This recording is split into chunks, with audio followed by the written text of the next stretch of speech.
مجھے اچھے سے یاد ہے میں اس وقت صرف 11 سال کا تھا۔ گھر میں مجھ سے چھوٹی میری ایک بہن تھی جس کا نام سعدیہ تھا۔ ہمارے خاندان کی سب سے بڑی تلخ حقیقت یہ تھی کہ میرے ابا شراب پیتے تھے۔ میری ماں 4 بھائیوں کی اکلوتی اور لاڈلی بہن تھی۔ میرے باپ کے 3 بھائی تھے اور وہ سب کے سب آوارہ تھے، کوئی بھی ڈھنگ کا کام نہیں کرتا تھا۔ ہمارے دادا جان کی بہت ساری زمین تھی اور میرے تایا ابا اور چھوٹے چاچا اور ابا کا دل بھی یہی تھا کہ دادا جان کی وہ زمین بیچ ڈالے۔ انہوں نے دادا جان کو مجبور کیا، جو اپنی زمین سے عشق کرتے تھے اور وہ راضی نہیں تھے، مگر بیٹوں کے آگے ہار مان گئے۔ جس رات بیٹوں نے اس زمین کے 2 کروڑ روپے لے لیے تھے، اسی رات دادا جان کو دل کا دورہ پڑا اور ان کی وفات ہو گئی۔ بیٹوں کو باپ کے مرنے کے دکھ سے زیادہ پیسے ملنے کی خوشی تھی۔ سب نے اپنا اپنا حصہ لیا۔ میرے ابا کو بھی 50 لاکھ روپے مل گئے تھے۔ ہم گاؤں میں رہتے تھے اور میرے ابا نے گاؤں کی حویلی میں شراب بنانا شروع کر دی تھی، جسے وہ اپنے دوستوں کے ساتھ شہر جا کر بیچ آتے تھے۔ میری ماں کا بڑا دل دکھتا تھا اور وہ اکثر ابا کو منع کرتی، مگر جواب میں ابا اس پر ہاتھ اٹھاتے تھے۔ میری ماں کا زیور بک گیا، یہاں تک کہ ان کے جہیز کی قیمتی چیزیں بھی بک گئیں۔ اس وقت ہم چھوٹے چھوٹے تھے، چپ چاپ بیٹھ کر دیکھا کرتے تھے۔ میرا نام علی تھا اور میری چھوٹی بہن کا نام سعدیہ تھا۔ ماں بہت دکھی رہتی تھی اور ہمارے بڑے ماموں آتے تو گلے لگ کر خوب رویا کرتی تھی کہ ان سے کوئی غلط فیصلہ ہو گیا تھا۔ اکثر ہمارا زیادہ خرچ ہمارے ماموں لوگ ہی اٹھاتے تھے۔ ہماری حویلی بہت بڑی تھی، جس میں ہمارے کچھ جانور بھی تھے اور ایک بڑا کمرہ تھا جس میں شراب بنائی جاتی تھی۔ میں اس کے چھوٹے دروازے سے اکثر جا کر دیکھتا تو وہاں میرے ابا کے بہت سارے دوست جمع ہوتے تھے۔ مجھے بچپن میں ہی اندازہ ہو گیا تھا کہ شراب کوئی غلط چیز ہوتی ہے اور اسے پینا نہیں چاہیے۔ میں جب بھی اپنی ماں سے سوال کرتا تو میری ماں میرا ماتھا چوم کر رونے لگ جاتی اور میں اس لیے اب اماں سے کوئی سوال نہیں کرتا تھا، کیونکہ میری بات سن کر میری ماں اکثر پریشان ہو جاتی تھی اور اب پریشان ہو کر بیمار رہنے لگی تھی۔ پھر ایک دن ہمیں پتہ چلا کہ ہمارا چھوٹا بہن یا بھائی آنے والا ہے۔ ہم دونوں بہن بھائی اس بات پر بہت خوش تھے، مگر ابا اماں کا ذرا خیال نہیں رکھتے تھے۔ ایک دن اماں کو آپریشن کے لیے لے کر جا رہے تھے۔ میری ماں کبھی مجھے گلے لگاتی اور کبھی میری بہن سعدیہ کو۔ انہیں کیا پریشانی تھی یا ان کے دل کو سکون نہیں آ رہا تھا، وہ بار بار ہم سے مل رہی تھی۔ میری بڑی پھپھو بھی آئی ہوئی تھی۔ آپریشن تھیٹر میں جاتے ہوئے میری ماں نے پلٹ کر ہماری طرف دیکھا تھا اور ہم نہیں جانتے تھے کہ وہ نظر آخری تھی۔ اس کے بعد جب میری ماں کو لایا گیا تو ان کی آنکھیں دوبارہ نہیں کھلی۔ میری ماں ایک بیٹے کو جنم دیتے ہوئے اس دنیا سے چلی گئی تھی۔ میں اس وقت تھوڑا سمجھدار تھا، سب بہن بھائیوں میں سے بڑا تھا تو اپنی بہن کو گلے سے لگا رہا تھا۔ مجھے ایسے لگ رہا تھا جیسے اب یہ دونوں میری ذمہ داری ہیں۔ میں وقت سے پہلے ہی خود کو بڑا محسوس کرنے لگا تھا۔ سب لوگ ہمیں ترس بھری نگاہوں سے دیکھ رہے تھے اور ترس بھرے جملے ادا کر رہے تھے۔ کوئی کہتا کہ اب ان بیچاروں کا کیا بنے گا، ان کے ساتھ کیا ہوگا۔ اب گھر میں کھانا پکانے والا کوئی نہیں تھا۔ کچھ دیر تو خالہ رہی، مگر پھر وہ اپنے گھر چلی گئی تھی۔ پھر ابا نے فیصلہ کیا کہ میری بہن کو یعنی کہ بڑی پھپھو اپنے گھر لے گئی اور چھوٹے بھائی کو چھوٹی پھپھو اپنے گھر لے گئیں۔ میرے باپ کے شراب کے نشے میں ہم بہن بھائی بکھر گئے تھے، کیونکہ میری ماں دکھی رہتی تھی اور اسی دکھ میں اس کی جان چلی گئی تھی۔ ویسے تو کہتے ہیں جس کی جتنی لکھی ہوتی ہے، لیکن دکھ جو ہوتے ہیں وہ انسان کو جلد ختم کر دیتے ہیں۔ اب میں اکیلا اپنے باپ کے ساتھ رہنے لگا تھا۔ کبھی کسی کے گھر سے روٹی کھا لیتا اور کبھی کہیں سے کھا لیتا۔ ایک دن بڑی پھپھو آئی اور ان کو لگا کہ ابا کی اب دوسری شادی کر دینی چاہیے تاکہ گھر میں کوئی پکانے والا تو ہو اور بچے جو ادھر ادھر بکھر گئے ہیں اپنے گھر میں رہیں۔ ابا نے فوراً شادی کے لیے ہاں کر دی۔ اماں کے مرنے کے کچھ دن بعد تو ابا اپنی حرکتوں سے باز رہے تھے، مگر پھر وہی کام شروع کر دیے۔ اسی طرح ان کے دوست آتے اور کچھ پولیس والے بھی وہاں پر جمع ہوتے تھے اور شراب پیتے تھے۔ پھپھو نے جلد ہی ابا کی کہیں منگنی کر دی اور کچھ دنوں میں ہی میرے باپ کی دوسری شادی ہو گئی۔ سب ابا کو سمجھاتے تھے کہ اب سدھر جاؤ اور یہ کام چھوڑ دو، مگر ابا کسی بات کا اثر نہیں ہوتا تھا ابا پر۔ زمین کے جو پیسے ملے تھے وہ بھی ابا نے اپنے دوستوں پر لٹا دیے تھے۔ ایک پولیس انسپیکٹر جس کا نام مدثر تھا ابا کا دوست تھا، اور اس نے ابا سے کافی سارے پیسے ادھار لے رکھے تھے۔ ابا جب بھی اس سے پیسے واپس مانگتے تو وہ ہنسی مذاق میں بات اڑا دیتا اور روزانہ شراب پینے ہمارے ڈیرے پر آتا تھا۔ جب میری دوسری ماں گھر آئی تو وہ بہت ہی تیز نکلی۔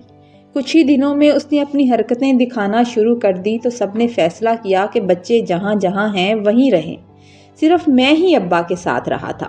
دوسری اماں کردار کی ٹھیک نہیں تھی، اس کی کئی لوگوں سے دوستی تھی، اور میں نے بھی یہ بھی دیکھا کہ کچھ لوگوں کو اپنے گھر میں آتے جاتے دیکھا تھا۔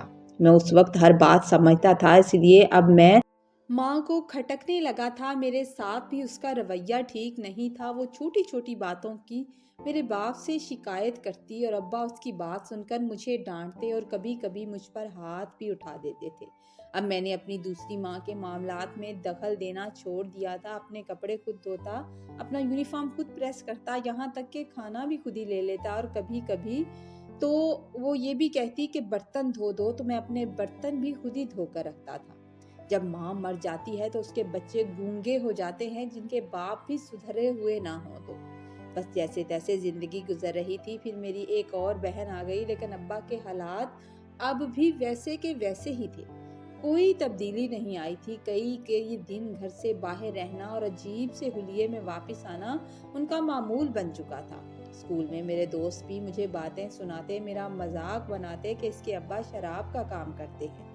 ابا کی میرے ماموں سے بحث ہو گئی، اس لیے ان کو بھی ہمارے گھر آنے کی اجازت نہیں تھی۔ کبھی کبھی میرا دل کرتا تو میں اپنی بہن اور اپنے بھائی سے مل کر آتا تھا جو پھپھو کے گھر تھے۔ کیا زندگی تھی ہماری! ہم تین بہن بھائی اپنے باپ کے ہوتے ہوئے بھی یتیموں والی زندگی بسر کر رہے تھے، اور اپنے پھپھو زاد بہن بھائیوں کے اترن پہن رہے تھے۔ جب بہن سے ملنے جاتا تو اس کی آنکھوں میں بھی خاموش سوال ہوتے تھے۔ پھر ایک دن وہ خبر آئی جو ہمارے لیے کسی قیامت سے بڑھ کر تھی۔ رات کے 4 بجے دوسری ماں کو چیخ مار کر کمرے سے نکلتے دیکھا، اور وہ دوڑتی ہوئی تایا ابا کے گھر چلی گئی۔ پھر سب لوگ جمع ہو گئے اور پوچھنے پر پتہ چلا کہ میرے باپ کو کسی نے قتل کر دیا تھا۔ میرے باپ کے ساتھ بیٹھ کر شراب پینے والے دوستوں نے میرے باپ کو پولیس مقابلے کا نام دے کر مار ڈالا تھا۔ وہی انسپیکٹر مدثر جس نے ابا کے پیسے دینے تھے، اس نے کافی ساری شراب ابا سے منگوائی تھی اور کہا تھا کہ میں تمہیں پیسے دے دوں گا، تم شراب لے کر فلاں ایڈریس پر آ جاؤ، اور ایڈریس بھی بتا دیا تھا۔ میرے ابا کے ساتھ وہ دوست بھی تھے جو اس انسپیکٹر کے ساتھ ملے ہوئے تھے، اور گاڑی میں بار بار فون کر کے اس کو اطلاع دے رہے تھے کہ اب ہم کہاں پہنچے ہیں۔ اور اچانک سے گاڑی پر فائرنگ ہو گئی اور گولی صرف میرے باپ کو ہی لگی تھی۔ ہر طرف یہ خبر پھیل گئی کہ پولیس مقابلے میں میرا باپ مر گیا ہے، کافی ساری شراب لے کر جا رہا تھا اور پھر پولیس مقابلہ ہو گیا۔ یہ بات تو صرف ہم گھر کے لوگ ہی جانتے تھے کہ یہ سب کیا دھرا اسی انسپیکٹر کا تھا جس نے ابا کے پیسے دینے تھے، اور اب وہ بار بار پیسے کی وصولی کی بات کرنے لگے تھے تو اس نے میرے باپ کو رستے سے ہی ہٹا دیا تھا۔ آج میرے باپ کی کوئی دوستی، کوئی یاری کام نہیں آئی تھی۔ پوسٹ مارٹم کے بعد ابا کی لاش کو گھر لائے سب لوگ رو رہے تھے۔ بہت کوشش کے باوجود میرے آنسو نہیں نکل رہے تھے، میرا دل رو رہا تھا۔ سب لوگ مجھے پکڑ کر باپ کے پاس کھڑا کر رہے تھے۔ تایا ابا رونے لگے کہ آخری بار اپنے باپ کو دیکھ لو، اب دوبارہ نظر نہیں آئے گا۔ یہ تو ہم ہی جانتے تھے کہ ہم نے اپنے باپ کے ہوتے ہوئے کیسے یتیموں والی زندگی بسر کی تھی۔ میری بہن بھی رو رہی تھی اور اب چھوٹا بھائی بھی رو رہا تھا۔ بس پھر ابا کے انتقال کے بعد ابا کے بھائیوں نے گھر پر بھی قبضہ کر لیا، اور میری سوتیلی ماں نے اپنی بیٹی کو لیا اور لے کر چلی گئی۔ میرے باپ کی جو تھوڑی سی زمین باقی تھی ان پر بھی بھائی قبضہ کرنے کو تیار تھے۔ ایک دن میرے ماموں آئے اور مجھے اپنے ساتھ لے گئے۔ میری عمر اس وقت 18 سال کی ہوگی۔ ماموں نے مجھے سمجھایا کہ تم گھر کے مرد ہو، تم مرد بنو اور مرد بن کر اپنے گھر کا حصہ لو، ہم تمہارے ساتھ ہیں۔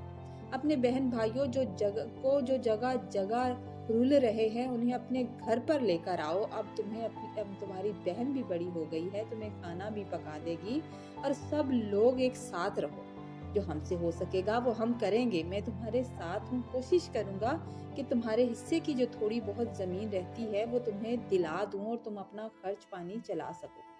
پھر ماموں نے مجھے چھوٹی سی ایک دکان بنا دی اور میری زمین بھی مجھے دلا دی، اور میں گیا اور اپنے بہن اور بھائی کو اپنے گھر لے کر آیا تھا۔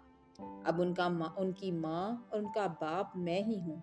میں نے محنت کی اور اپنی بہن کی شادی بھی کر دی ہے، میری بھی منگنی ہو گئی ہے اور اب کچھ دنوں میں شادی بھی ہو جائے گی۔ میرا چھوٹا بھائی میرے ساتھ رہتا ہے۔ کہانی سنانے کا مقصد یہ ہے کہ نشے کو حرام قرار دیا گیا ہے تو نشے سے نہ صرف اپنی زندگی برباد کرتے ہیں بلکہ اپنے پیچھے کئی زندگیوں کو برباد کر کے چلے جاتے ہیں۔ اس کے نتیجے میں خاندان بکھر جاتے ہیں، معصوم بچے یتیمی اور بے سہارا کی زندگی گزارنے پر مجبور ہو جاتے ہیں اور دولت، رشتوں اور جان کا بھی نقصان ہوتا ہے۔ لہٰذا کسی بھی طرح کے نشے سے بچنا خود اپنی اور اپنے پیاروں کی زندگی کی حفاظت ہے۔ چینل پر نئے ہیں تو پلیز چینل کو سبسکرائب کیجیے۔